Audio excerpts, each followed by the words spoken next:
Hoje é um episódio diferente por dois motivos. Um, estás aqui. Dois, o Ricardo também está aqui. Três, não é um e-commerce. Se calhar esse seria o grande motivo para isto ser diferente. Exatamente, não é um e-commerce. Ora bem, vamos então começar aqui por apresentar o Ricardo Santos, CEO e fundador da Fin Consulting, uma consultora financeira jovem, fundada em 2022, em outubro, não é? Exatamente, pronto. Com a missão clara de democratizar as finanças empresariais em PMEs, mais especificamente em Portugal. Ora, muito bem lembrado, sim senhor. A crescer com organização, segurança e eficiência. Ora, neste episódio vamos então falar aqui sobre desafios financeiros que as PMEs andam a enfrentar. O que realmente faz falta para crescer de forma sustentável, porque há muito pessoal que confunde ainda fluxo de caixa com lucro e lucro com fluxo de caixa e dinheiro da empresa com o dinheiro deles e que, enfim. E de forma resumidamente, o que é que se consegue fazer e como é que uma consultora apoia nesse processo? Resumidamente é isto. Tu estás apresentado, vamos apresentar aqui o ilustre. O ilustre. Portanto, o Ricardo, para quem não conhece, vai passar a conhecer muito brevemente também, com mais frequência, é, digamos, quem manda no diário, no dia a dia, estão a ver? Portanto, tudo o que é organização de estruturas e recursos humanos e processos e aquelas cenas que realmente fazem as coisas manterem-se, estão a ver, e a funcionar, e no hoje, é ele, para eu poder andar a fazer estas coisas de podcast e a viver no Dubai e a expandir as merdas, alguém tem que ficar a assegurar as coisas. É este ilustre que permite isso acontecer. Muito agradecido. É um trabalho conjunto interessante. Obrigado. Já lá vai quanto tempo? 2 anos? 3? 4? Mais 3, 4. 5 e não só mais. Já nem sabes. Não. É bom. Sabes quando a coisa é boa? Vai... Perdes o tempo. Exatamente. Bem, voltando aqui ao ponto. Portanto, ou seja, temos muita coisa por onde pegar sobre a questão financeira, a questão de gestão empresarial em Portugal e tudo mais. Mas se calhar vamos começar com algo mais rasteirinho. E antes disso, nada de bujardões de siglas esquisitas. Está bem, okay? eu tento não mandar bujardões, tipo Exatamente. ocos, betas. Exatamente, não. Essas coisas. Exato, assim. diferenciais ainda vai, mas... Mesmo assim? Exato. Portanto, qual é que é o erro financeiro mais comum que encontras nas PMEs portuguesas numa fase inicial, digamos? Numa fase inicial é claramente não conseguem obter financiamento. Ou seja, quem investe, os sócios que pretendem começar um negócio, não têm capital suficiente para aportar, sejam ativos tangíveis, isto é, isto que aqui vemos, máquinas, mobiliário, equipamentos, e também depois não têm dinheiro necessário para o fundo de maneio, que é, eu não vou ter vendas suficientes numa fase inicial para fazer face aos meus custos. Então, resumidamente, tenho uma ideia, preciso de dinheiro para meter a ideia a funcionar, não tenho dinheiro. Tens várias soluções. Vamos explorar. Pronto, tens setor bancário, que é o setor mais tradicional. O setor bancário é importante, pois permite que num espaço rápido consigas obter o dinheiro, mas isto requer algumas premissas iniciais, nomeadamente tens de ter uma parte do investimento que é teu, nomeadamente aproximadamente 20%, 30%. Ou seja, capital próprio para poder fazer face às despesas. Exatamente, não é despesas, é o investimento. É investimento inicial para poderes meter as coisas lá. Exatamente. E depois, também é muito importante o banco avaliar que tipo de negócio é, quem é que está a gerir e quem é que são os potenciais clientes, potenciais fornecedores e por aí diante. E perceber efetivamente se o negócio tem pernas para andar. Se é pernas para andar... E aquilo não vai lá dinheiro. Se tiver pernas para andar e se o banco acreditar não é na ideia inicial, é na pessoa. O banco tem que acreditar na pessoa. E se o banco acreditar na pessoa que está a gerir a empresa, numa fase inicial, o banco vai financiar. Depois há outras alternativas, que são assim um bocadinho diferentes do normal. Estás a vender batatas? Não, estou a falar, por exemplo, capital de outras pessoas que investem também no negócio. Por exemplo, questões de crowdfundings, por exemplo, também de capital estrangeiro e por aí dentro. Fundos, exatamente. Exato, fundos, capital privado e essas cenas. Sim, business angels e esse tipo de coisas. Mas que são um bocadinho mais difíceis de aceder. Sim, e não só, depois também, ou seja, teoricamente, o sítio mais barato para ir buscar dinheiro é o banco, de forma geral falando. Sim. obviamente que... Deixa-me só dizer aqui uma coisa. Também tens as peer-to-peer, Sim. tu conheces esse modelo, Sim. e dizem que já estou a entrar no escopo, porque eu não tenho tanta experiência, que consegues valores de juros, por exemplo, menos elevados do que na banca. Consegues porque depende do risco. Porque lá está, porque aquilo basicamente tu tens o peer-to-peer, há uma empresa até bastante conhecida em Portugal que faz isso, e está-se a expandir para o resto da Europa, que faz isso muito, muito bem. Aquela com o logotipo amarelo do... Há essa e há a GoParity. A Raise. Pronto. Faz sentido. Fazem isso e fazem isso muito bem, mas isso apoiam projetos com determinadas características, não é propriamente para PMEs. E também não é grandes volumes, são Exato. volumes relativamente modestos. Pronto, não são grandes volumes. E há outra coisa, eles apoiam projetos muito específicos em determinadas situações, não é para PMEs. Ou seja, logo à partida, nesse espectro de capital externo, sem chamarmos do banco, o que é que por norma acontece? A outra contraparte pretende uma parte do teu equity. Exato. É o que é, as coisas são como são, ou seja, eu não pago à partida, não pago à partida juros, mas vou ter que dar uma parte equity da empresa. E isso, imaginemos, aquela malta que investiu no Facebook enquanto aquilo estava dentro de uma sala de uma escola, encheu-se da guita. Agora andam de Bugatti. E pronto, e as coisas são como são. Por isso, para as PMEs ou para os negócios iniciais, eu aconselho sempre, numa ótica pessoal, pelo banco. Porquê? Porque o banco vai permitir teres ali um parceiro, não hoje, mas sempre. Porque se tu começaste a trabalhar muito cedo com o banco vai-te apoiar naquele momento, daqui a 5 anos, daqui a 10, daqui a 15, daqui a 20, daqui a 30. Mas vamos pegar nisso, mano. Há muito pessoal que bancos só os quer ver por trás e a puxar-lhes fogo aos cotos e essas cenas. Há muita gente. Sim, é verdade.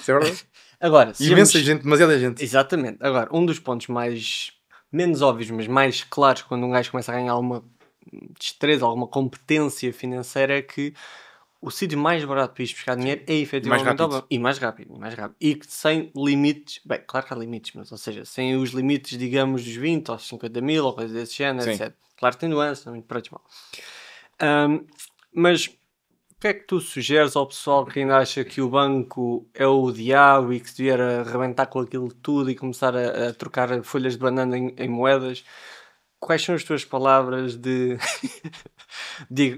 acordar, digamos, para o pessoal empresário que tem essa perspectiva sobre os bancos? É muito simples. Eu quando vou comprar uma casa vou pedir dinheiro onde? Ao BP, banco do papá. A ver se o gajo tem. Certo?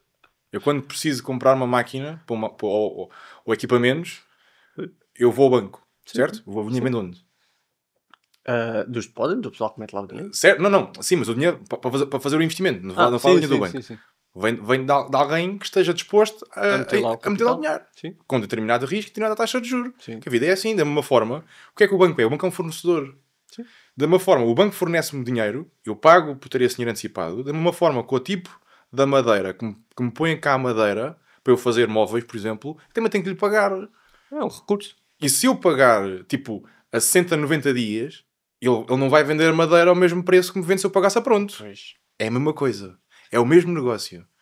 As pessoas é que não percebem isso. E porquê é que tu sentes que o pessoal, em alguns pontos, parece que está a ver novelas em vez de estar realmente a ver números e a andar com as coisas enquanto empresário ou empresário?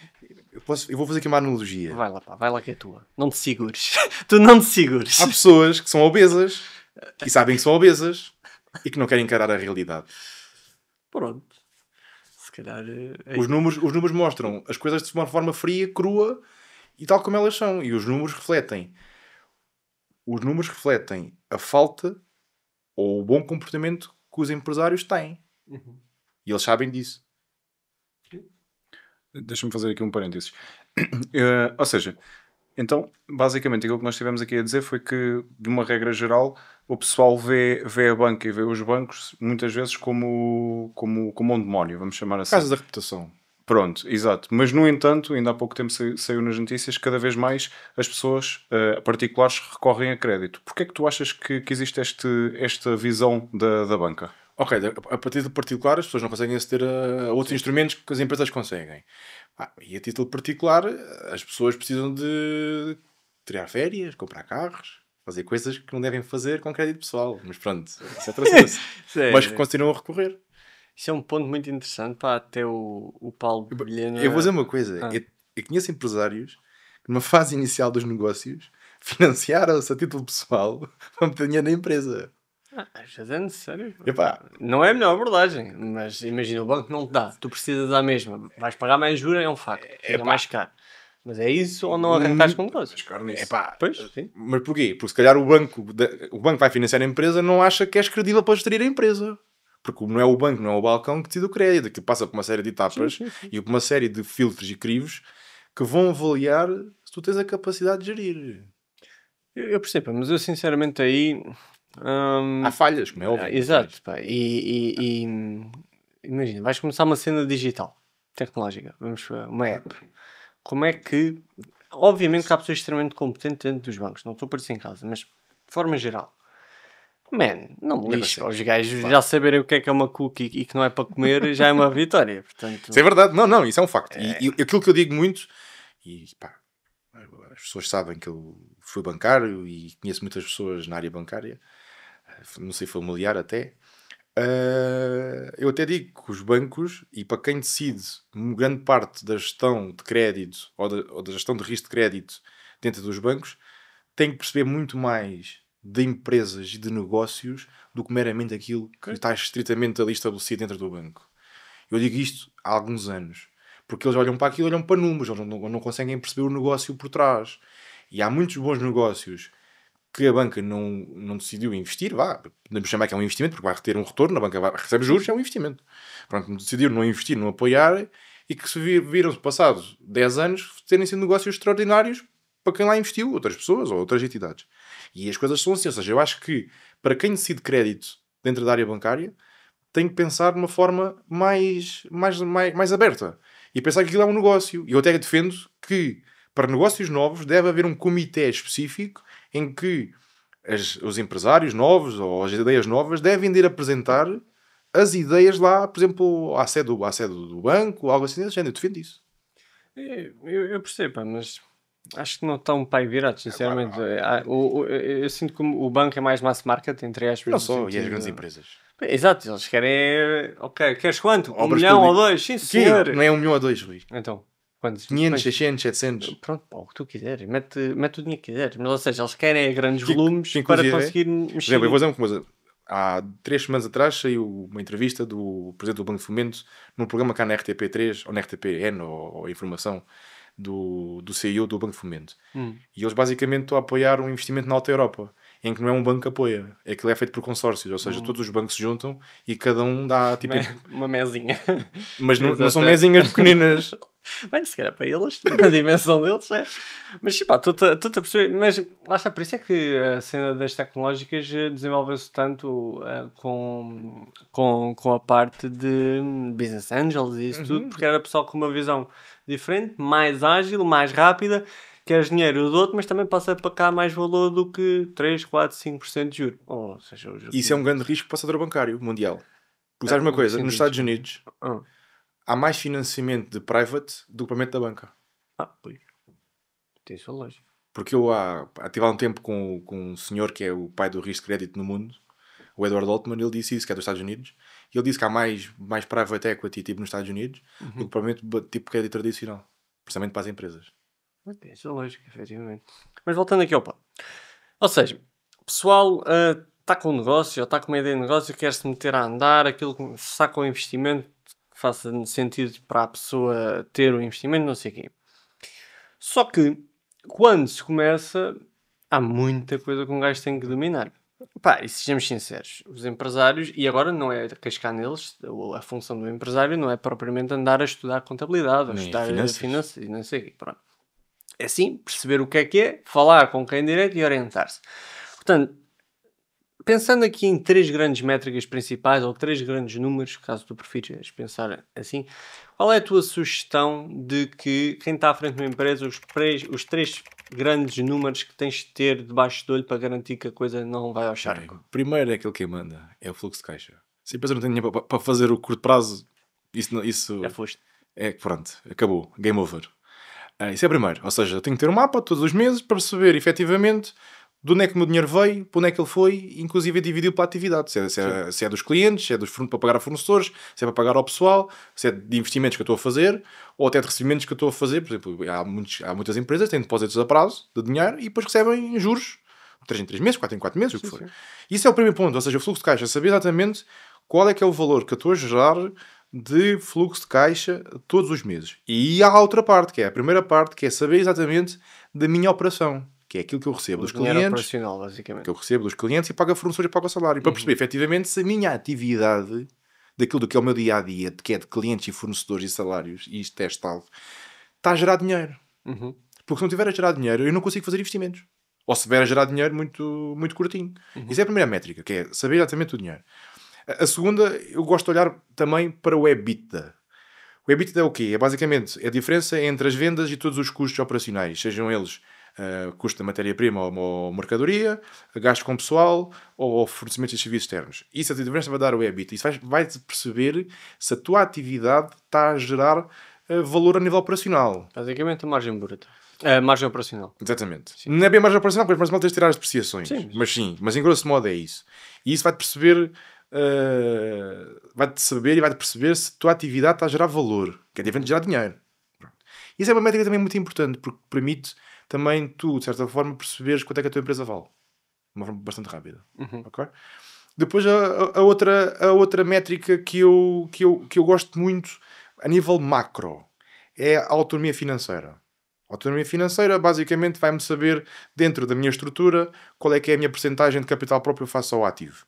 Okay? Se eu estou a financiar com capitais alheios ou se estou a financiar o meu ativo, que é tipo a estrutura toda, através de dinheiro da empresa. Porquê? Porque tradicionalmente a banca gosta, como a gente falou anteriormente, de capitais próprios acima de 20-30% sobre o total de investimento, que é sobre o total do ativo. Ou seja, estás a falar basicamente do percentual de dívida que o negócio tem para o andamento do negócio. Claro, o que é que acontece? Quanto menos dívida eu tiver, mais capital próprio tem, mais autonomia financeira, aumenta, e o banco gosta disso. Sim. O banco adora isso. Pá, empresas que têm autonomia financeira 40%, 50%, 70%, está os gestores a ligar todos os dias para as empresas. Dinheiro? Não, mas é literalmente isso. Sim, faz sentido. Sim, o próprio Miguel Milhão fala disso num podcast que ele tem lá, a falar da importância da dependência de crédito ou débito. Débito. Passivo? Estamos a ouvir em inglês, foda-se. Dívida. A dependência de dívida e o quão importante é alocares em dívida, mas manteres os rácios saudáveis para poderes ter acesso. Agora, nas finanças empresariais mais avançadas, há uma métrica que se chama alavancagem financeira, que é basicamente o ponto ótimo que é entre os teus capitais próprios e a dívida bancária. A dívida bancária ou dívida, pronto, podemos chamar assim. E há um ponto de equilíbrio. Eu até costumo dizer, e isto é uma questão saudável, que é, em média e em norma, a tua estrutura de financiamento deve ser, por exemplo, 66% de passivo, que é tipo se tal dívida bancária ou até a dívida a fornecedores, outras coisas quaisquer, desse género, e 33% de capital próprio. Ou seja, 60% de dívida, 33. Ou seja, 66 e 33. Okay. É mais ou menos isso. Que claro que há pessoas que gostam mais de ter autonomia financeiras mais curtas, outras autonomia financeiras mais longas. Mas porquê é que eu gosto de autonomias financeiras tipo com 30%, 40%? Porquê? Porque o capital próprio, que é o que me faz gerar autonomia financeira alta ou baixa, tem lá uma rubrica muito interessante, que é uma rubrica que se chama resultado líquido, que é o que vem diretamente da demonstração de resultados. O que acontece? Eu consigo aumentar o capital próprio só aumentar o resultado líquido. Se aumentar o meu lucro. Que significa o quê? Significa que as empresas, por norma, têm empresas mais valorizadas, geraram não só o fluxo de caixa, mas também geraram um lucro que permite aumentar o equity. Sim. Ou seja, o que acontece? Se eu tiver o equity muito curtinho, significa que eu tive muito tempo com prejuízos. E isto não é bom. Depende. Depende. Não é bom em que sentido? Se for uma fase inicial, claro que sim. Mas imagina, estamos a falar de empresas que já estão 5, 6, 7, 8 anos no mercado, não é? Depende mesmo assim, meu. Não depende. Então, se estiveres a fazer reinvestimentos agressivos... Não, mas os reinvestimentos agressivos não te vão retirar o valor da demonstração de resultados. Vão aumentar o ativo ou diminuir o passivo. Ou aumentar o passivo. Porquê?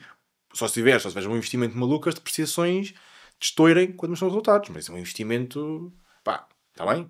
Pode ser, mas lá está. Mas vou dar-te um exemplo. Imagina que tens uma empresa que está a ter resultado líquido sustentável a um tipo 30, 40, 50 mil euros. Uhum. Tu só podes esticar ali nas depreciações em 20 mil euros. E tu, para teres uma depreciação de 20 mil euros, o investimento é brutal. Não, mas se tu tiver. Ok, estou a perceber, mas se tu fizeres investimentos agressivos em aquisição de clientes, seja o que for, Aí a sim. margem líquida Aí vai se sim. derreter toda. Sim, sim. Toda?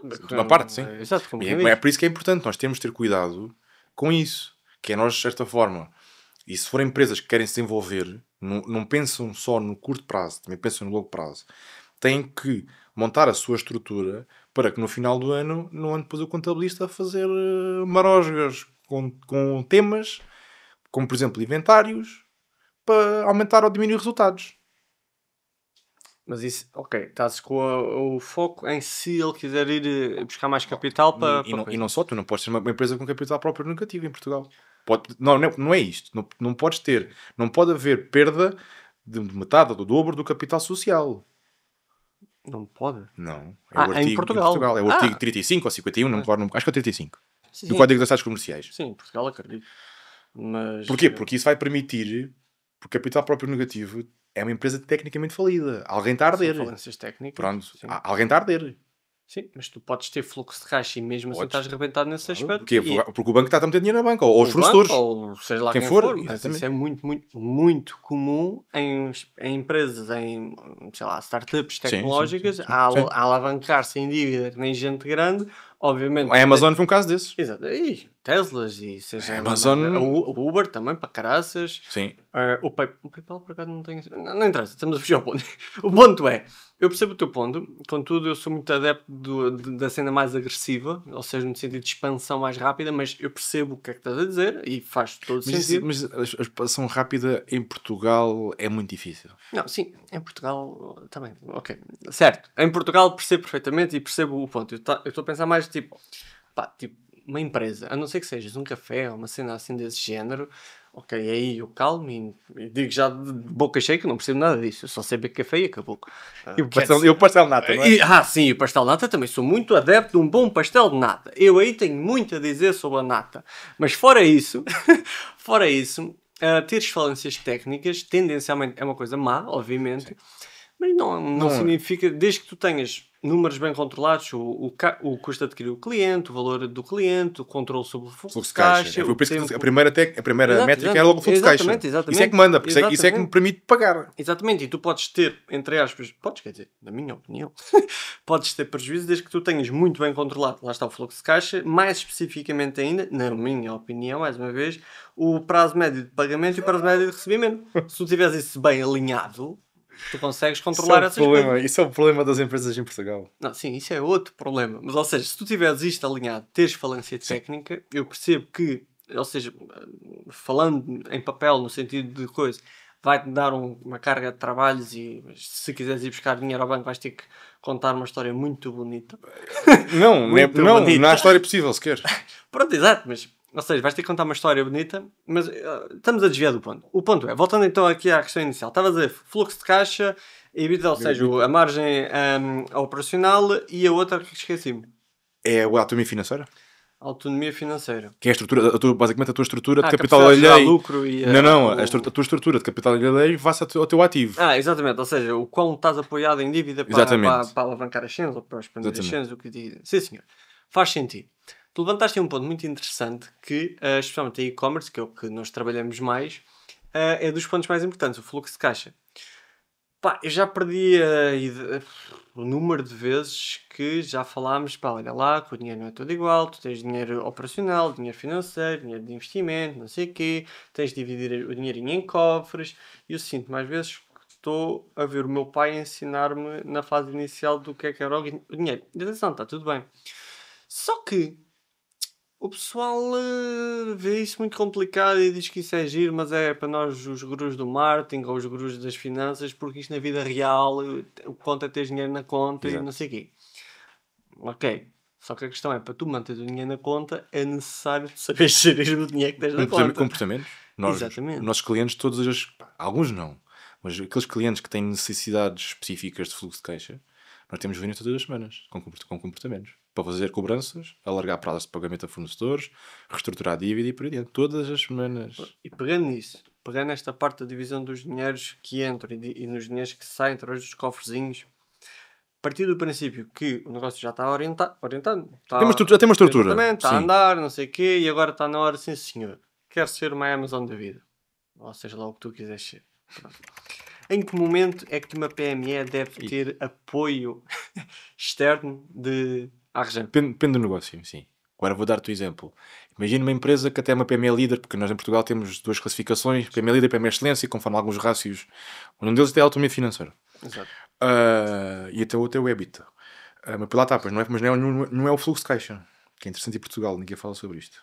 Mas pronto. Não é tão- Depende do negócio. Ou seja, vou dar-te um exemplo. Imagina uma empresa no Norte que vende materiais de construção e é PME líder. Uhum. Epá, que ela vai ser a Amazon desta vida, não consegue ser esta Amazon. Porquê? Porque em Portugal nós temos outros concorrentes com uma dimensão muito maior, nomeadamente a Leroy Merlin, e é impossível. Pá, só se foi vendida. Só se, ou comprada. Sim, alguém comprar a empresa. Sim, sim. Mas isso há muita malta que não quer. Ok. Vender. Ah, Porquê? Porque é um negócio desde o avô, paizinho ou do caraças. do avô, do pai, do bisavô. Ora, pegaste aí num tema, eu estava a puxar essa cena lá mais para a frente, já até estava agora a fazer scroll para ver onde é que isso estava, já perdi até onde é que isso estava. Mas pegando nisso até, que isso é um ponto muito interessante, que é a aquisição de empresas e isso tudo. Ui. Exatamente, muito interessante mesmo. Agora é que isto vai ficar interessante. Ora bem, então a aquisição de empresas, não é verdade? Em Portugal nós não temos muito essa cultura. Vai-se tendo Vai e sendo, tal. sim. exato. O M&A tem Exatamente, feito, vai-se tendo, mas ainda não há aquela cena de como nos Estados Unidos, como no Dubai, como pronto, noutros sítios, não interessa. Tu sentes que isso não acontece muito porque o mercado ou o tecido empresarial não tem tipo músculo para essa cena, para adquirir empresas, para andar e para expandir em aquisição em vez de expandir em termos de mais de mercado? Sim, ok. Ou sentes que é mais uma questão de mindset, no sentido de foi o meu avôzinho que criou isto e coitadinha da empresa, não posso desfazer dela? É mindset. Mindset. Mas também um bocado misturado com o que acabaste de dizer anteriormente. Mas eu acho que grande parte é o mindset. Eu conheço, nós trabalhamos com empresas que têm capacidade para comprar outras ou até expandir através de, por exemplo, compra de ativos para imagina uma loja, vai comprar outra loja, por exemplo. Até pode ser outro negócio qualquer, até pode comprar aquela empresa, um outro espaço, uma coisa qualquer. Não o faz com o mindset. Tem medo de arriscar, medo que vai correr mal, medo que agora criei este veículo que é esta empresa e agora vou criar complexidade, já não tenho idade. Ou seja, os empresários hoje em dia, e é necessário haver um estudo, e deve haver estudos demográficos para perceber qual é que é a média de idade dos gerentes e dos empresários em Portugal. Vou dar um exemplo. Imaginemos uma senhora que tem 55 anos ou 60 anos, que sempre teve uma loja, sei lá, de noivas em Torres Vedras. Tem a oportunidade de comprar uma loja, até barata, nas Caldas da Rainha. Tenho 60 anos, quero Sopas e descanso. Pois.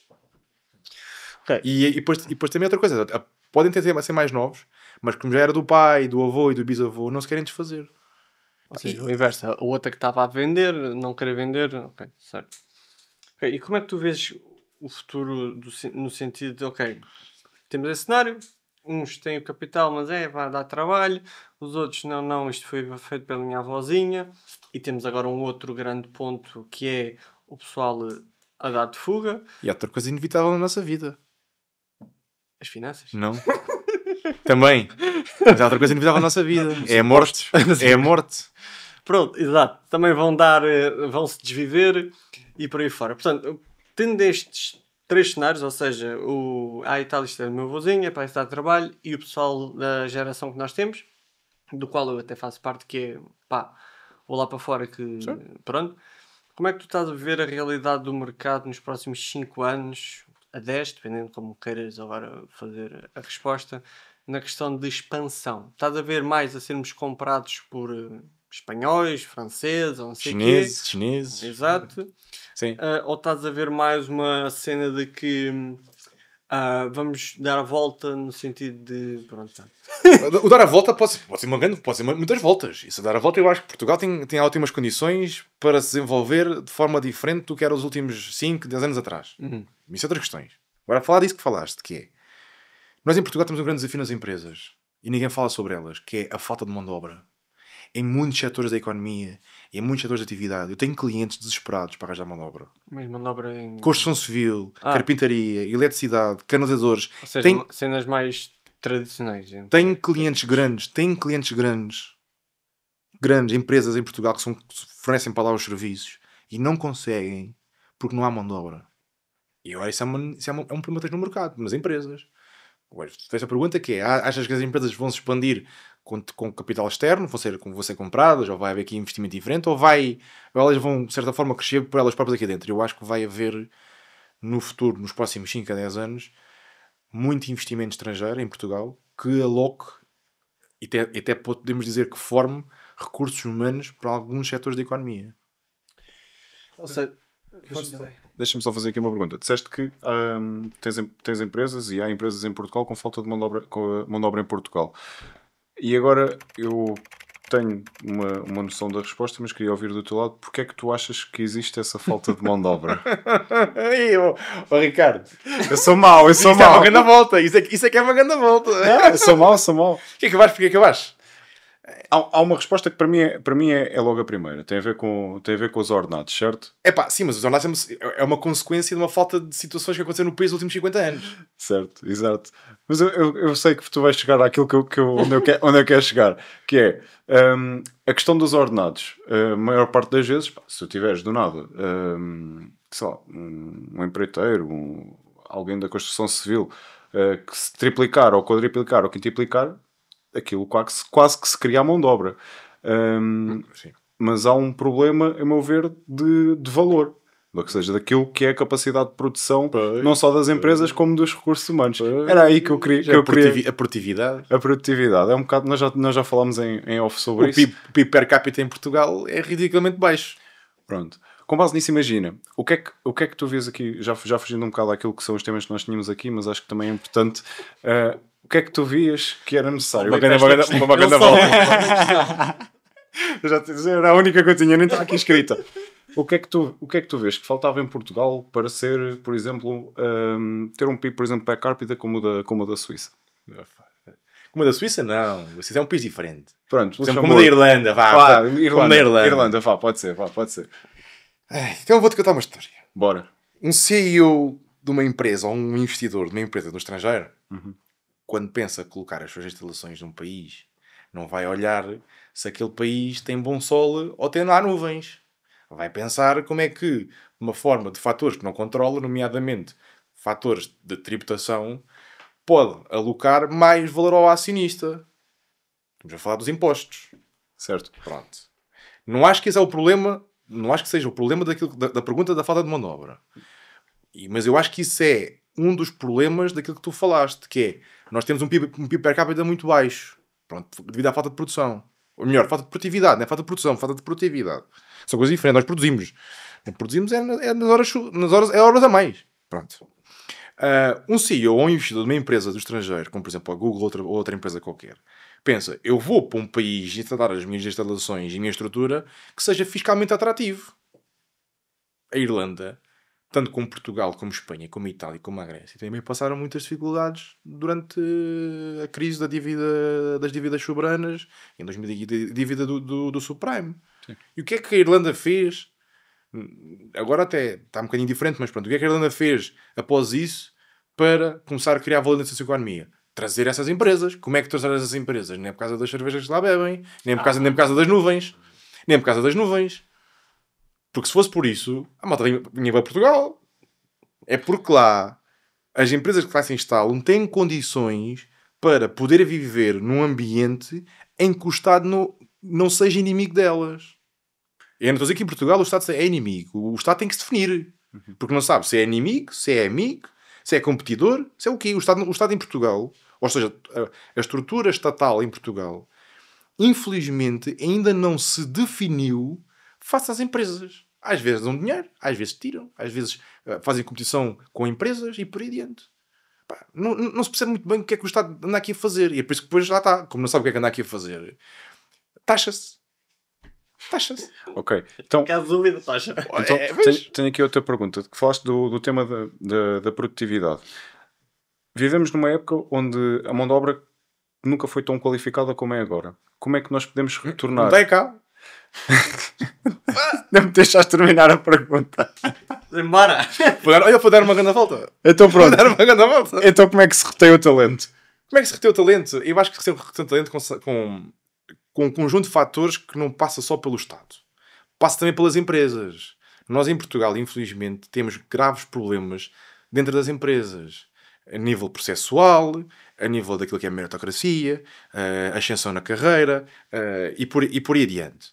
E isso não é o Estado que vai resolver. É a própria cultura das empresas. A cultura das empresas, infelizmente, não é vista como um todo. É vista única e exclusivamente, se calhar, para gerar valor ao acionista. Mas a empresa até o Diogo, vocês conhecem o Diogo, até diz uma coisa que é, isto é da Finino, ok, estava a falar do... Sim. o Diogo até diz uma coisa, isto é um ecossistema vivo, em que aqui dentro vivem vários organismos, e que todos eles têm que coabitar e coexistir para que todos sejam felizes e haja produtividade e haja valor, e também haja valor para o acionista. Agora, o acionista, ou o investidor, ou quem está no topo, também tem que dar oportunidade aos de baixo. E esse é o que falta. O que falta é, acho que não, falta, de certa forma, um conjunto de oportunidades. Não estou a dizer da malta mais jovem, tipo dos 18, 19 anos. Estou a falar da malta entre os 30 e os 40. Que está no limbo da carreira, que não sabe o que é que vai acontecer. Em Portugal, no estrangeiro é outra conversa. Isso eu não conheço. Sim, eu estou a perceber, mas eu não tenho a certeza... Eu percebo o que estás a dizer, atenção, e essa certa parte até tal. Mas, não tenho a certeza se é só uma questão tão simples como estás a... Não é simples assim. Ou seja, não tenho a certeza se é a empresa que não faz ou que o acionista quer só encher o bolso. Claramente, com o acionista, eu como dono do DVA, obviamente quero encher o bolso. Só que também eu não me considero uma pessoa mais inteligente do mundo. Mas a partir do momento que o Ricardo ou outros membros não possam crescer lá dentro, eles vão dizer, vamos embora! Mas, ou seja... Mas, Rui, mas é que sabe o que acontece? Se os elementos não puderem crescer numa empresa A, vão para a empresa B. Se na empresa B é o mesmo estilo e na empresa C é o mesmo estilo e assim sucessivamente, vão-se embora. Sim, mas é isso. Ou seja, eu não tenho a certeza se é só uma questão do próprio mercado, ou cultura, ou ambiente. Não, o próprio acionista, ou o próprio... Pode ser o mesmo dono. A nível das estruturas intermédias. É que tu pegaste aí vários pontos muito interessantes. Ou seja, no nosso caso, nós conseguimos dar algumas valências mais interessantes à malta que está na equipa porque não estamos cá, digamos, não é? Então isso simplifica muita coisa. Agora, nem todas as empresas conseguem beneficiar dessas situações. E ao mesmo tempo, com o pessoal que eu vou falando e etc., eu não vejo que eles não quererem, tipo, dar mais expansão, ou dar mais crescimento, ou até abdicar às vezes de ganhar mais no fim do ano, ou no fim do trimestre, ou no fim, seja o período que queres, e distribuir esse valor. Assim que às vezes é também uma incapacidade, um resultado do ecossistema em que estão inseridos. Estás a perceber? Ok, sim, o ecossistema tem muitos fatores lá dentro. É isso. Tem muita coisinha. É que, se tu fores a ver bem, como tu disseste, o Estado é amigo, é inimigo, é neutro, é competidor. Um gajo fica um bocado desorientado, efetivamente. Pelo menos eu fico. Pois, ficas tu e fico. Então, agora imagina, eu tenho clientes que têm problemas com a atividade tributária, com a situação social, têm dívidas, não sei o quê, e planos prestacionais. Agora imagina eu, que lido todos os dias com este tipo, por exemplo, fundos comunitários e por aí adiante, imagina isto. Exatamente, e pegando nesse tudo, ou seja, eu sinto que, primeiro que tudo, mesmo que o empresário ou a empresária queira dar um crescimento e etc., falta-lhe logo a base, que é, antes de conseguires distribuir alguma coisa, tens que ter. Tens que gerar, exatamente. Aí tens que gerar. E depois de gerar, tens que saber gerir. Que é aí que muita gente se perde todo. Lá está, o que tu disseste, fluxo de caixa, a margem operacional e a estrutura de alavancagem, não sei o quê, etc. E eu sinto que grande parte do processo de conseguir incentivar e dar a cenourinha, digamos, ou a bolacha para a pessoa correr mais um bocadinho, vem da incapacidade da própria pessoa não saber dar isso a ela mesma. Ou seja, o dono... Concordo contigo. Dono, acionista, o que tu quiseres Concordo contigo. O que me leva à parte da formação dos próprios empresários. Estás a ver como é que se faz? Muito bem. Eu por acaso até falei isto sobre isso com o Diogo hoje. E eu vou dizer uma coisa muito importante. E isto que fique registado aqui neste podcast. Eu acho que nós, para registrar uma empresa em Portugal, vamos ao registro. Se eu tiver, por exemplo, imaginemos que nós somos 3 sócios de uma empresa. Nós somos os sócios e depois é nomeado um gerente. Podemos ser os 3, pode ser um de nós, ou pode ser outra pessoa de fora. Exato. Vamos ao ponto do gerente. Eu acho que o gerente em Portugal... Mas calma aí, em que cenário? Não, montar uma empresa. Ok. É montar uma certo, empresa. Sim. Ou seja, para as pessoas perceber que há muita malta que confunde uma empresa sendo o sócio, quando o sócio e o gerente são os mesmos, Sim, as pessoas confundem um bocado ali a cena. O dinheiro da empresa é meu e o meu é... Não, e não é só isso. O sócio tem que no final do ano que gerar resultados que o gerente é que os faz. Exatamente. Ou que trabalha todos os dias. Exatamente. E isso... Então, peraí, eu sou a pessoa que todos os dias tem que ter um comportamento. Para quê? Para que no final do ano tenha dinheiro. Pá, isto às vezes faz um bocado de confusão. Mas, é verdade. Mas, é verdade. Mas olha que isso também é importante. Eu no início também tinha essa cena. Beijo, eu nunca tive. Está bem, já sei. Exato. Eu venho de marketing. Pronto. Mas já está. Mas agora, ainda bem que pegamos aqui nisto, que é... Eu acho que em Portugal, e isto é, pá, não é achar, é mesmo, tipo, tenho a certeza, para tu seres gerente de uma empresa, tens de ter uma formação específica, dada, pá, um dia. E há em Portugal condições para o fazer. Nem que seja um dia no IFP, vais aprender sobre como é que montas o mapa de fluxo de caixa, porque é que isto é importante, o que é ADR, o que é o balanço, como é que são os impostos, o que é a TSU, o que é, por exemplo, os juros, porque é que precisas de dinheiro, porque é que não precisas, como é que montas o investimento. Só a ter estas noções. Num dia? Consegues aprender, sim. Isso não consegues. Até Tens noções. Rui. Tens noções. Não estamos a falar de questões aprofundadas. Já tem noções. E eu acho que isso é importante. E eu defendo que... E vinha no carro a conversar com o Diogo sobre isto. E pá, é serviço público. É serviço público. Da mesma forma que se calhar tu cometeste alguns erros iniciais por não teres essa informação, ou até outra coisa. Por não teres essa informação e não sabes onde é que ela está. Porque eu vou dar-te um exemplo. Imagina que tu conheces o formador. É pá, passado 2, 3 meses, é pá, tenho aqui uma dúvida assim. Ele por acaso até tem uma empresa de consultoria ou de contabilidade. Vai-te ajudar. Ou seja, tu consegues gerar, inclusive os teus colegas de turma podem ser teus potenciais clientes e fornecedores. Eu percebo e faz bastante sentido. A questão é, agora que eu tenho estado mais no Dubai... um dia não, 2. Já vamos para um dia, com a jeitinho vai uma semana. Uma semana. Quem faz uma semana faz 15 diazinhos. Um mês, também um mês, o que é um mês? E foi assim que a licenciatura nasceu. Exato. Basicamente foi assim. Pá, mas pegando nisso, ou seja, eu agora tenho tido um contacto muito mais externo da realidade do Dubai, etc. Pá, eu sei, não venham aí nos comentários chatear-me. O Dubai é coisa em óleo e não sei o quê. Pá, sim. É criado e baseado e o dinheiro do Dubai vem com a extração de petróleo e não sei o quê, etc. Sem AdBlue. Sem AdBlue, não me foda. Não. Já olha, nunca mais um carro a diesel. Bem, o ponto é... O ponto é, agora que eu tenho estado também a ter mais contato com isso e a viver lá e a levar todos os dias com isso, eu sinto que os empresários em Portugal não são empresários. Pois não. São... autoempregos.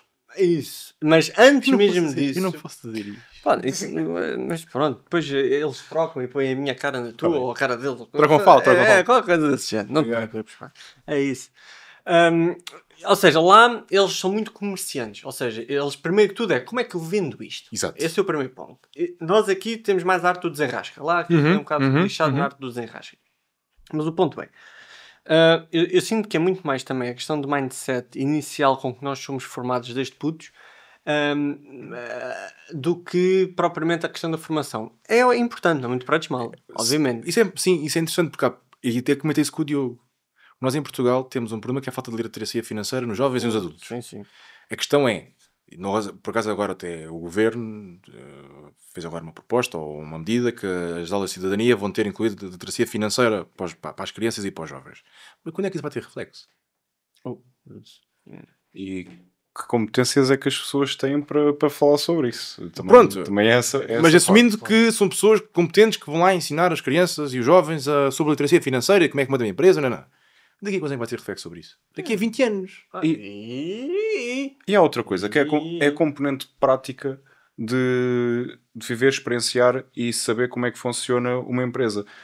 Tu em Portugal estudas sei lá, entre 12 a 16 anos e nunca falas sobre o que é uma empresa e o impacto que ela tem numa economia e como é que ela funciona. Eu tirei um curso de gestão de empresas e ainda aprendi a abrir uma empresa. Exemplo, é um exemplo prático, mas nem te explicam, olha, parte-se do pressuposto que é uma cultura geral e que tu falas disso em conversas de café, mas quando és crianças não aprendes sobre isso. A divisão entre o que é o setor público e o que é o setor privado, a nível de impostos, ninguém te fala sobre que impostos é que existem, para que é que existem, para que é que servem. Já nem vou falar de temas mais complexos no investimento, mas a nível de empresas aquilo que eu queria dizer é não te ensinam o que é uma empresa na prática. Sim, o que é produzir valor, o que é uma transação, o que é a parte comercial, o que é a parte de vendas, o que é, já nem vou a temas mais complexos, mas acho que eu soube identificar, olhar para uma rocha, se era magmática, se era vulcânica, se era o que é. E aquilo não me serviu para... O teorema de Pitágoras. O teorema de Pitágoras. Eu sei, eu antes de vir para aqui, eu estava a pensar numa coisa, que era... eu tive em ciências e qualquer coisa no secundário. Também eu. Tecnologias. CS. Eu tive CS é outra coisa. Eu tive geometria descritiva e fisicoquímica. Eu tive matemática. Também eu. Eu lembro-me de olhar para contas que não tinham sequer números, tinham letras. E no entanto, eu nunca mais vi nada disso. E depois, na aplicabilidade do Excel, mas eu agora, é muito mais útil. Mas eu acho que isso permite agilizar o teu raciocínio. Tu não percebes isso? É assim, eu notei que depois na faculdade, pessoas que depois não vinham de matemática de uma grande ginástica mental. Sim. Eu não era o melhor na secundária, nem de longe, nem de perto da matemática. Na faculdade, como a maior parte do pessoal veio mais para a área de marketing e letras, ajudou-me bastante. Por exemplo, eu tirei gestão de empresas. Bastante lambias aquela porcaria toda. Eu não gosto de me vangloriar. Só para ficar claro, este gajo foi um dos melhores alunos da universidade, não digo, mas da turma. Eu estava na turma dele, portanto, eu vi. O gajo lambia aquela porcaria toda. Mas pronto, mas estava a fazer o quê? Que eu quando fui posto em empresas, tinha colegas que vinham de humanidades, fizeram o exame de economia, por exemplo, pessoas que tiraram um curso técnico de contabilidade no secundário, e eu vinha de ciências de tecnologias. E até tinha colegas que vinham mesmo de economia, do curso de economia no liceu. Eu tinha um raciocínio lógico muito mais avançado que eles. Mas muito mais. Por exemplo, eu até costumo dizer isto, eu fiz análise financeira no segundo ano, que é a minha disciplina favorita, e tive uma nota de porcaria. E hoje faço isso, ou seja, não estou na casa nada. Do professor. Não é porque olha, até é um dos melhores professores que eu tive. Eu estava a querer ajudar, mas... E eu consegui perceber o raciocínio daquilo, que é um puzzle. Que é aquilo que acabámos de falar, tipo autonomia financeira, por exemplo, essa disciplina. Aquilo é um puzzle. E isso, o raciocínio que eu obtive durante os anos todos, os 15 anos ou 10 anos que estive a estudar, coisas que na prática não me dizem nada, mas isso desenvolveu o raciocínio. Okay? O que eu acho é possível continuar a desenvolver o raciocínio das crianças e dos jovens, mas com matérias e com formas de lecionar diferentes. Mais operacionais. Adjetivas, mais acionáveis. Na Suécia, as crianças aprendem fisicoquímica a cozinhar. Olha. A ebulição, com a água das panelas e por aí diante. Nós tivemos um teste de publicidade escrito. Pois. Eu fui ensinar o que era a ulha durante um semestre inteiro. Fiquei traumatizado com essa porra. Só para vocês terem ideia, a ulha é carvão. Pá, ok, é importante saber, especialmente na época industrial, que a ulha, quem tinha mais ulha era quem tinha tipo, mais poder de expansão. Que é Exato, isto ficou de tal forma aqui espetado que ainda hoje sonho com a ulha. De repente, ai a ulha! Fico nervoso com isso. Mas pronto, voltando aqui ao ponto. Exatamente, voltando aqui ao ponto. Ou seja, vocês estavam aqui a discutir ou a explorar a parte da educação e disso tudo, e é bastante interessante. E tu, antes disso, estavas a falar sobre a literacia dos empresários e tudo mais. Eu acredito que as duas coisas se juntam quando o povo, ou seja, a maioria do pessoal, começa a criticar quem tem guita. Ou seja, quem tem dinheiro, não sei quê, não sei quem. Não, sabes uma coisa? E por norma acham que os empresários têm todos muita guita. Alguns têm, mas sim, efetivamente, mas o ponto principal não é se eles têm ou não. Na minha ótica, o principal é se ele faz isso é andar lá a roubar. Ou nas drogas. Ou anda nas drogas. Portanto, no gamanço. Também. Como é que era? A engenharia também rouba mais. Voltando ao ponto. Portanto, ou seja, o pessoal, eu sinto que eles veem o empresário ou os grandes CEOs das Sim, grandes claro. coisas, efetivamente alguns estão envolvidos em coisas menos. Tá, certo. Mas o ponto é, às vezes ficam escandalizados que o valor que o CEO ou o dono não, mas o CEO da empresa é 5 vezes, 10 vezes maior que o salário mínimo de um colaborador, não sei quê. Eu percebo, atenção, percebo a cena daí, o gajo anda aqui nos 900 e o outro anda Nos- nos 10 mil, 20 mil, seja lá o que é. Percebo, certo? A questão é, a decisão do CEO, uma má decisão, rebenta com aquela porcaria toda. E as pessoas vão todas para o desemprego. Exatamente. E se forem? Há algumas Exatamente. que até depois não têm acesso às contribuições sociais. Pronto. Isso é outro tema, mas Pois. podemos lá tocar, mas focando nisto. Sim, sim, Ou sim. seja, eu sinto que há uma grande desconexão, digamos, entre o verdadeiro papel de uma pessoa e o porquê dela receber 10 ou 20 ou 30 mil euros pelo trabalho, sobre o valor da empresa e a noção de produção versus recompensa. Por ele produzir não sei quanto, é que merece receber não sei o quê. Por alguém que recebe 800, ou pelo valor que ele produz em 800, é não sei o quê. Sim senhor, o material, digamos, operacional, ou seja, o pessoal que está ali no salário mais humilde, e efetivamente é eles que fazem as coisas andar, no sentido do dia-a-dia e pôr as coisas a rodar. Estamos alinhados, ok. Mas é uma coisa. Ah. Mas o CEO pode ser despedido em qualquer momento. Ora, aí está. A E malta a é que não sabe mudança do CEO a qualquer momento pode rebentar com toda a estrutura disso. Portanto, eu não percebo porque é que o pessoal não pensa um bocado neste tema antes de mandar bacuradas tão Não, grandes ok. sobre Outra isso. história. Ora, vai lá Eu que é mandei a este ilustre uma entrevista de um dos melhores gestores portugueses. Está lá fora. Eu estava a pensar nessa entrevista enquanto o Rui estava a falar. Pronto. E ele foi o CEO daquelas marcas reconhecidas de carros, a Peugeot e a Renault, na França. Porque ele emigrou muito novo para a França. Até acho que foi por questões familiares, até, nem foi mesmo por necessidade de trabalho. Não tenho bem certeza disso. Mas focando no ponto. Ele foi altamente criticado na Assembleia da República Francesa, precisamente por Emmanuel Macron, porque ganhava 60 milhões de euros por ano. As pessoas é que não sabem que desses 60 milhões, grande parte é variável, conforme os objetivos. Exatamente. Porque no início de cada ano, ou melhor, no final de cada ano, o acionista vai convocar o comitê ou a administração da empresa, em que há o CEO, que é o presidente da administração, e vai propor objetivos. E que têm que ser concretizados. Objetivos no ano a seguir. Sim, sim. E tem que ser concretizado. Se não for concretizado, o que é que acontece ao CEO? Vai bater à porta do IFP. E pode não ter os milhões dos 60 milhões, por exemplo. O que acontece? Se um trabalhador emparafusar mal um parafuso, ou até faltar um dia de trabalho, ou não concretizar os seus objetivos, não vai no dia a seguir para a rua. Porque os contratos de CEO dentro das empresas e das grandes empresas não são contratos como um trabalhador normal. Nós temos que perceber essa dimensão. E ele também diz uma coisa: eu sou um gestor de alta performance. Eu funciono como o Cristiano Ronaldo. Se eu trago valor, se eu aporto valor à empresa, e se a empresa cresce, também se desenvolve salários, progressividade da carreira, ou seja, este tal ecossistema, o acionista também vai ter que me remunerar. E a malta não percebe isto. E outro exemplo que eu quero dar às pessoas, isto é muito importante. O Real Madrid do Cristiano Ronaldo. Quem ganhava mais lá dentro? Era o Ronaldo. Porquê? Marcava golos. E não só pela atenção toda que trazia e a guita dos Sim, mas adversários. na prática, no jogo de futebol, o que é que interessa? ok, Marcar tá bem, golos. sim, ok. Dentro daquele plantel, quem ganhava Sim, mais? sim. Claro que o Sérgio Ramos, ou o Pepe, ou o Varane, ou os jogadores da defesa também ganhavam muito dinheiro, mas não ganhavam aquilo que o Cristiano Ronaldo ganhava. Porque, inclusive, os avançados, ou os pontas de lança, têm objetivos conforme o número de golos que marcam.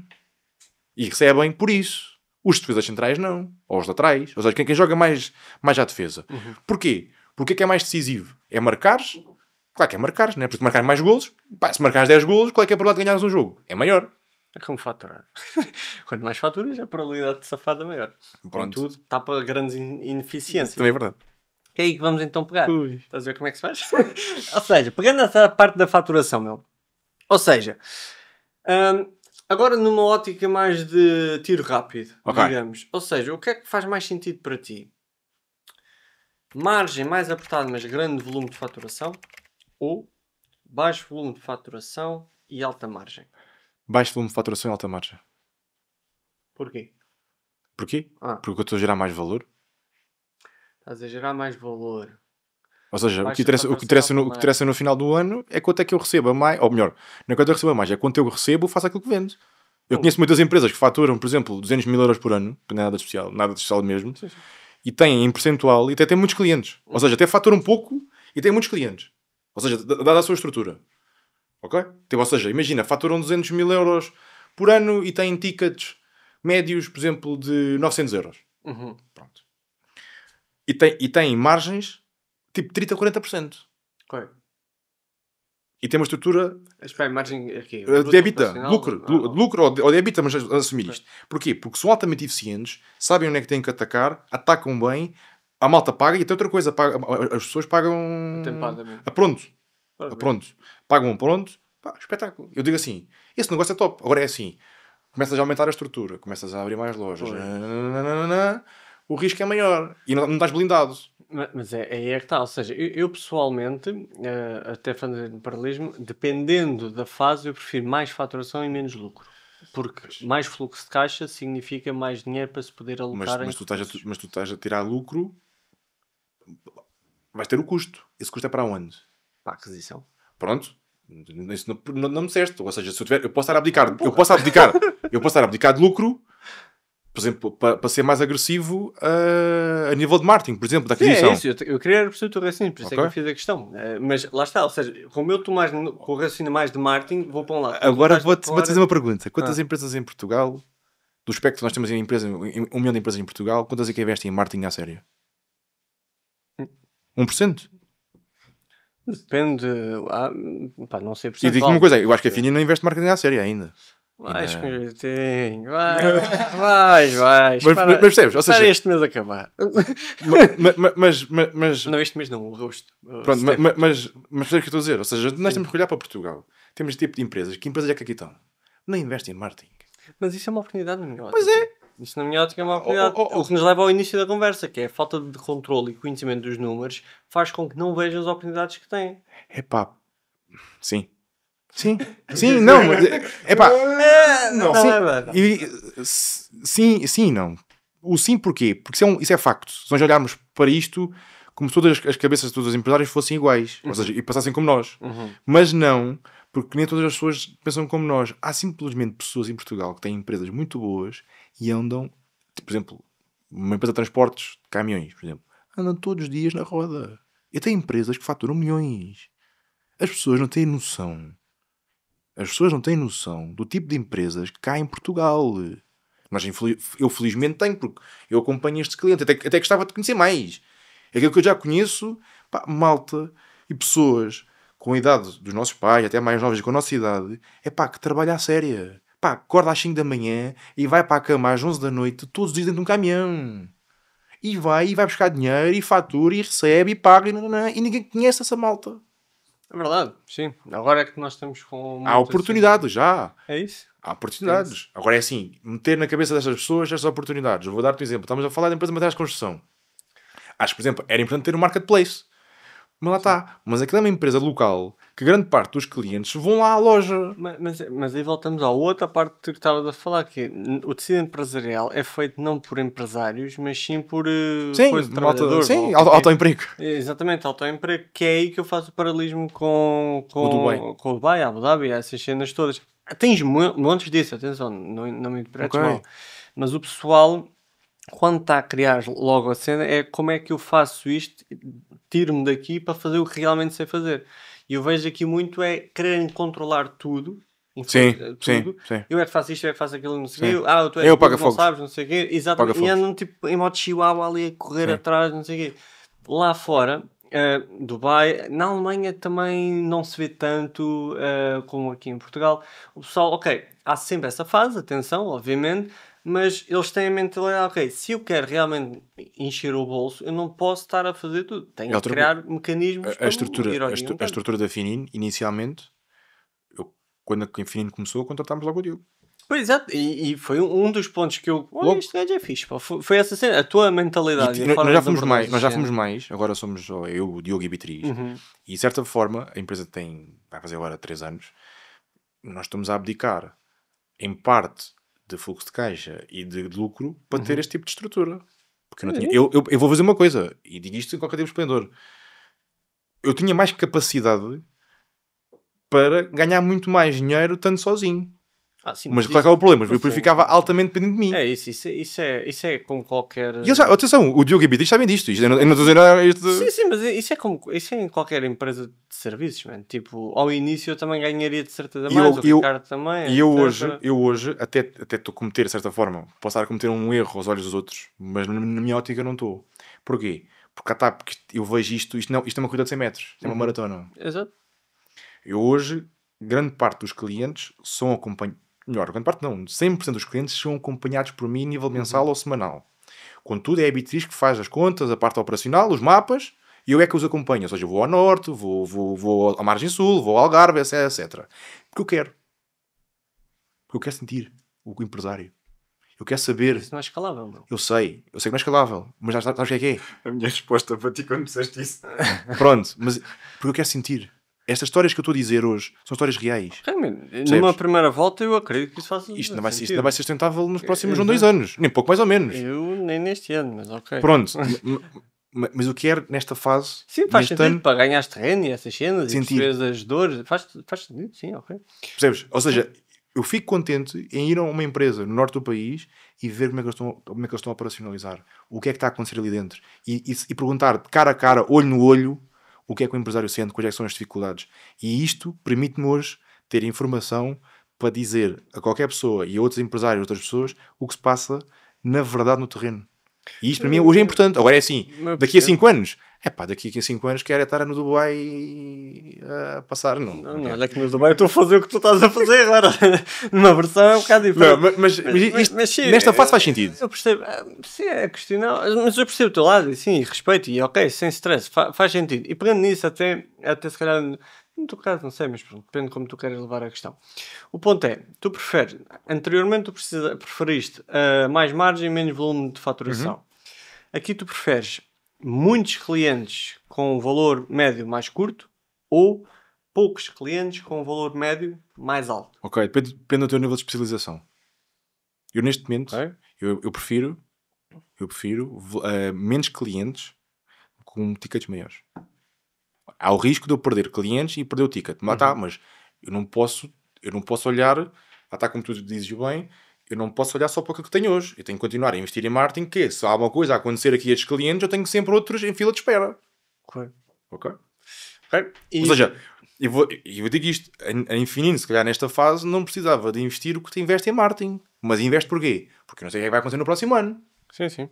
Apesar de termos poucos clientes, ou seja, com tickets grandes, mas eu continuo preocupado com o marketing. Podíamos sentar muito bem em cima do dinheiro. Sim. E depois para o ano, como é que era? Xuxas. Pois.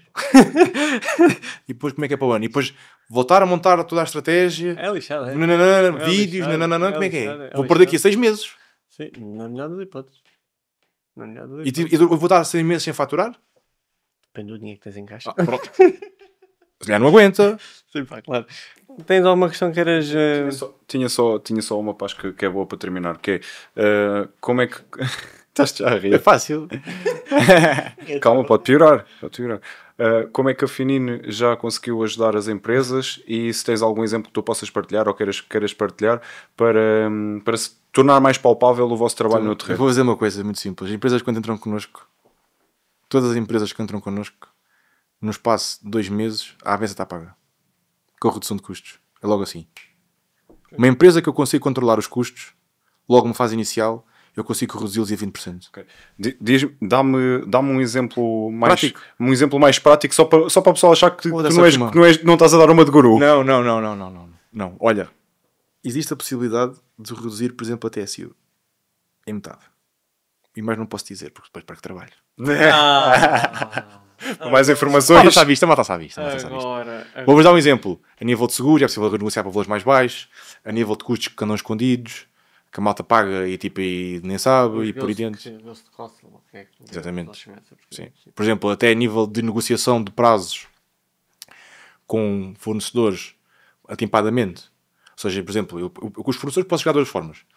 Eu posso ter descontos se pagar rápido, ou pagar logo, ou posso obter preço de tabela se pagar ao prazo normal, ou posso até ter mais caro se pagar pagar mais tarde. Há empresas que até têm um fluxo de caixa interessante e, por exemplo, passado 3 ou 4 meses até fazem um adiantamento, uma encomenda maior para o resto do ano, por exemplo, ou provisionam 3 ou 4 meses e conseguem ter pagar logo e tem ali um desconto, por exemplo, de 10%.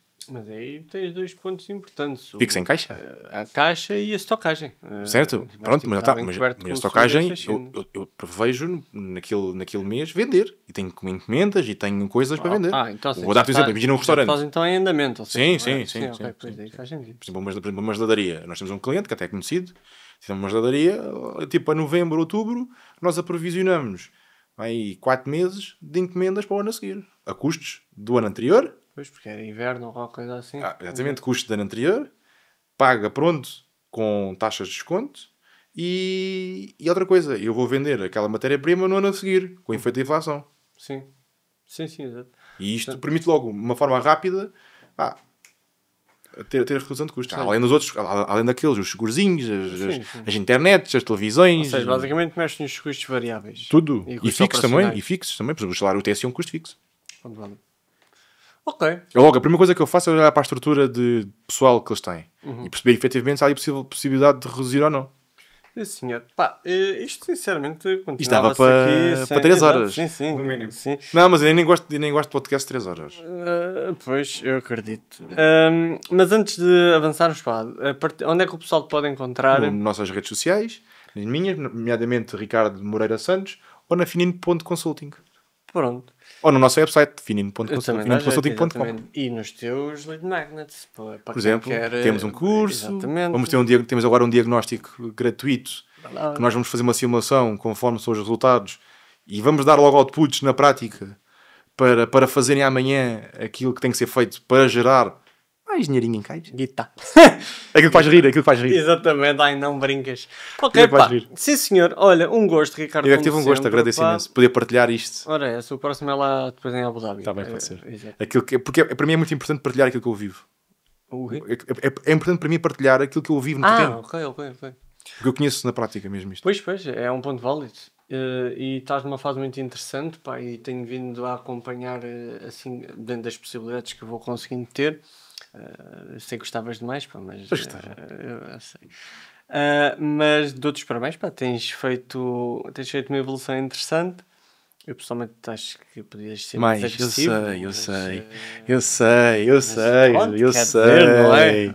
O gajo do vamos ser, porque vai haver novidades muito breves. Pronto, é isso. Muito breves. E faço aqui uma promessa que é: a partir de 2026 vai haver aí uma coisa muito disrupta no mercado da área financeira em Portugal. É o SaaS? Não, faça. É outra cena? Outra cena. Tem nada a ver com tecnologia. Vai haver muitas pessoas que não vão gostar, mas paciência. Fizessem o seu trabalho bem. Nós agora vamos desligar as câmaras para eu poder saber o que é, tá? Pronto, olha, man, um gosto, como sempre. Obrigado. Muito agradecido, E é isso. Até à próxima. Até ao próximo episódio.